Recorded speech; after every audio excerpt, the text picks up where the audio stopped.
ሰላም ጤና ይስጥልን የተከበራችሁ የአድማስ ስፖርት ቤተሰቦች፣ በዛሬ ፕሮግራማችን ከምናነሳው ነጥቦች መካከል የለንደን ደርቢ ውርደትና ቼልሲ በአርሰናል እጅ የወደቀበትን ሚስጥር እናነሳለን። የአርሰናሉ የጎል ማሽን ተከላካይ ጋብሪኤል ማጋሌሽ ታሪክ ሰርቷል፣ እሱንም እንመለከታለን። በዚህ ሳምንት የተደረጉ አራቱም የእንግሊዝ ፕሪሚየር ሊግ ጨዋታዎች በተመሳሳይ በባለሜዳዎቹ የ2-1 ውጤት መጠናቀቃቸውም እሱም ጉዳይ ይኖረናል። የሜሲና የኢንተር ሚያሚ አስገራሚ ድራማም አለ፣ እንዲሁም የአሰልጣኞችና የተጫዋቾች አስተያየት። በሌላ በኩልም አዲስ ያልተሰሙ ትኩስ የዝውውር ጉዳዮች ይኖሩናል። ሰፋ አድርገን ወደ እናንተ እያደረስን ቆይታ እናደርጋለን። እስከ ፕሮግራማችን ፍጻሜ ድረስ አብራችሁን ቆዩ።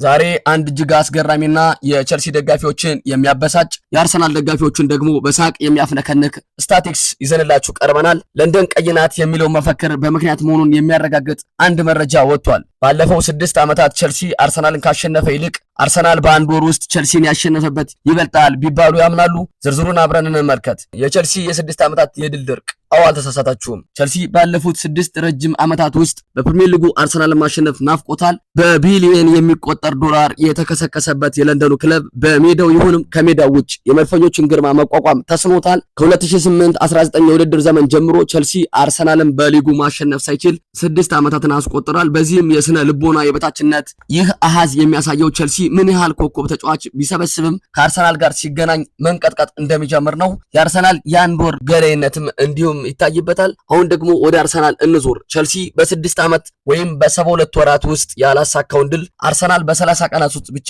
አሳክቶታል። ይህም ማለት በአንድ ወር 2 ድል። አርሰናል በተለያዩ አጋጣሚዎች በሊጉ በኤፍኤ ካፕ ወይም በሊግ ካፕ በአንድ ወር ልዩነት ውስጥ ብቻ ቼልሲን 2 ጊዜ ቀጥቅጦ ወደ ቤቱ ሰዶታል። ንጽጽሩ ከ6 ዓመት ከአንድ ወር ጋር እያነጻጸሩት ይገኛሉ። ይህም ለቼልሲ ደጋፊዎች ትልቅ የቤት ስራ፣ ለአርሰናል ደጋፊዎች ደግሞ የለንደን ንግስና ማረጋገጫ ነው። ስለ ለንደን ደርቢ ስናወራ አንድ ስም ደጋግሞ ይነሳል፣ ሚኬል አርቴታ። አርቴታ አርሰናልን ከተረከቡ ወዲህ ለብዙ ክለቦች ፈተና ቢሆኑም ለአንዱ ክለብ ግን የማይቀለበስ ቅዠት ሆነዋል። ያ ክለብ ሌላ ሳይሆን ቼልሲ ነው። አርቴታ በአርሰናል ቆይታቸው ብዙ ጊዜ ያሸነፉት ክለብ ቼልሲ መሆኑን ያውቃሉ?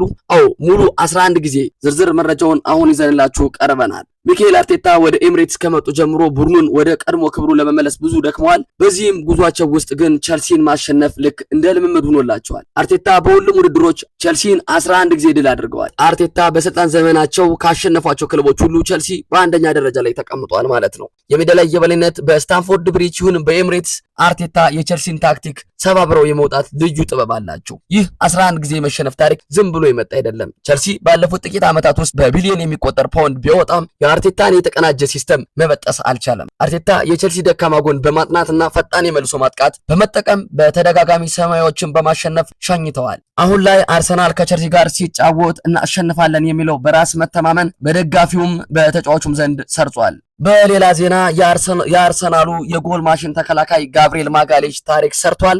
አርሰናል በመከላከል ብቻ ሳይሆን በማጥቃት ላይ የሚመካበት የብረት ማዕዘን ጋብሪኤል ማጋሌሽ በፕሪሚየር ሊጉ ታሪክ ታይቶ የማይታወቅ አዲስ ክብረ ወሰን አስመዝግቧል። ጋብሪኤል ማጋሌሽ አሁን በፕሪሚየር ሊጉ ታሪክ ለአርሰናል በመሃል ተከላካይነት ሴንተር ባክ ተሰልፎ ብዙ የጎሎችን ተሳትፎ ማድረግ የቻለ ቁጥር 1 ተጫዋች ሆኗል። ከመከላከል ባለፈ ጋብሪኤል ተከላካይ ቢሆንም በየጨዋታው ላይ ወደ ተቃዋሚ የግብ ክልል በመሄድ ጎሎቹን በማስቆጠርና ለጎሎች የሚሆኑ ኳሶችን በማመቻቸት የሚታወቅ ተጫዋች ነው። እንደ ቶኒ አዳምስ፣ ሶል ካምቤል እና ኮሊ ቶሬ ያሉ የአርሰናል ታሪካዊ ተከላካዮችን በጎል ተሳትፎ ቁጥር መብለጥ መቻሉ የጋብሪኤል ልዩ ብቃት ያሳያል። በተለይም በማዕዘን ምቶች፣ ኮርነርና በቅጣት ምቶች ላይ ያለው የአየር ላይ ብቃት ለአርሰናል ተጨማሪ የማጥቃት አማራጭ ሆኗል። በሌላ ዜና ትናንት የተደረጉ አራቱም የፕሪሚየር ሊግ ጨዋታዎች በተመሳሳይ በባለሜዳዎች ክለቦች የ2-1 ውጤት አሸናፊነት ተጠናቋል። ትናንት የተካሄዱት አራቱም የእንግሊዝ ፕሪሚየር ሊግ ጨዋታዎች በታሪክ መዝገብ ላይ የሚሰፍር እንግዳ ክስተት አስተናግደዋል። አራቱም ጨዋታዎች በተመሳሳይ 2-1 በሆነ ውጤት መጠናቀቃቸው ብቻ ሳይሆን አራቱም ድሎች ለባለሜዳዎች ክለቦች መሆኑ የዕለቱን ድራማዊነት ጨምሮታል። ይህ በእውነት እምብዛም የማይታይና እጅግ አስገራሚ አጋጣሚ ነው። አራቱም ጨዋታዎች በተመሳሳይ ውጤት 2-1 በባለሜዳዎች አሸናፊነት መጠናቀቃቸው የትናንቱን የእግር ኳስ ውሎ ልዩ ያደርገዋል። በሌላ በኩል ትናንት ሌሊት በተደረገ በአሜሪካ ሜጀር ሶከር ሊግ እጅግ አስገራሚ ድራማ ተመልክተናል።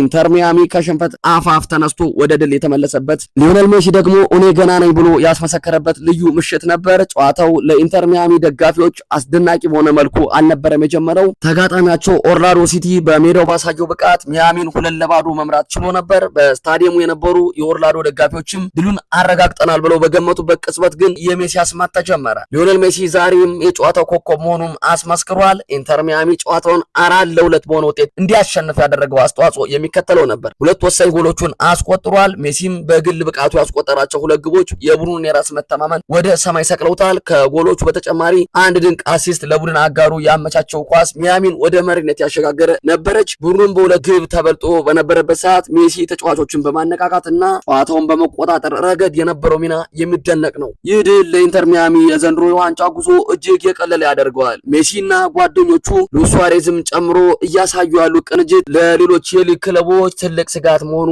አይቀሬ ነው። ሊዮኔል ሜሲም በአጠቃላይ በእግር ኳስ ሕይወቱ እስከ ትናንትናው ምሽት ድረስ 898 ጎሎችንና 407 አሲስቶችን በአጠቃላይ 1305 የጎል አስተዋጽኦን በማድረግ ያለውን ቁጥራዊ መረጃ እያሻሻለ ይገኛል። በሌላ ዜና የአሰልጣኞችና የተጫዋቾች አስተያየት ይኖሩናል። ዛሬ በፕሪሚየር ሊጉ ከፍተኛ መነጋገሪያ የሆነ አንድ ጉዳይ ይዘንላችሁ ቀርበናል። የሊቨርፑል አለቃ አሰልጣኝ አርኒ ስሎት በሊጉ ወቅታዊ ሁኔታ ላይ ጠንከር ያለ ትችት ሰንዝረዋል። የእንግሊዝ ፕሪሚየር ሊግ አዝናኝነቱ ጠፍቷል ሲሉ የገለጹት ስሎት ለዚህም ምክንያታቸው ደግሞ አዳዲስ ታክቲኮች መሆናቸውን ጠቁመዋል። አሰልጣኙ ለምን እንዲህ አሉ?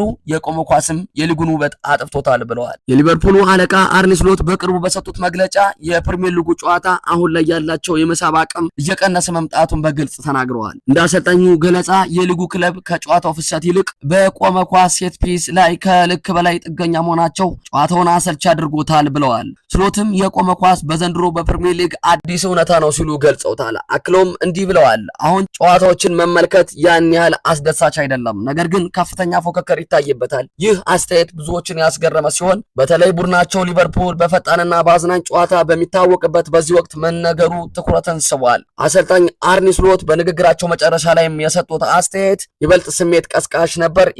ይህን እግር ኳስ እወደዋለሁ ብል እግር ኳስ አፍቃሪ ልቤ አይፈቅድልኝም በማለት አሁን ያለውን የሊጉ ያጨዋወት ከእግር ኳስ ውበት ይልቅ ወደ ውጤት ብቻ ያተኮረ መሆኑን ገልጸዋል። ለምንድነው ስሎት እንዲህ ያሉ ጨዋታዎችን የጠሉት የሚለውን ስንመለከት ባለፉት ጥቂት ዓመታት በፕሪሚየር ሊጉ እንደ አርሰናል ያሉ ቡድኖች በቆመ ኳስ አሰልጣኞች ወይም ሲት ፒስ ኮች በመታገዝ በርካታ ግቦችን ማስቆጠር ችለዋል። ይህ ደግሞ ጨዋታው ብዙ ጊዜ እንዲቆም ተጫዋቾቹም በግብ ክልል እንዲጨናነቁና ነፃ የጨዋታ ፍሰት እንዲገታ አድርጓል የሚሉ ወገኖችም አሉ።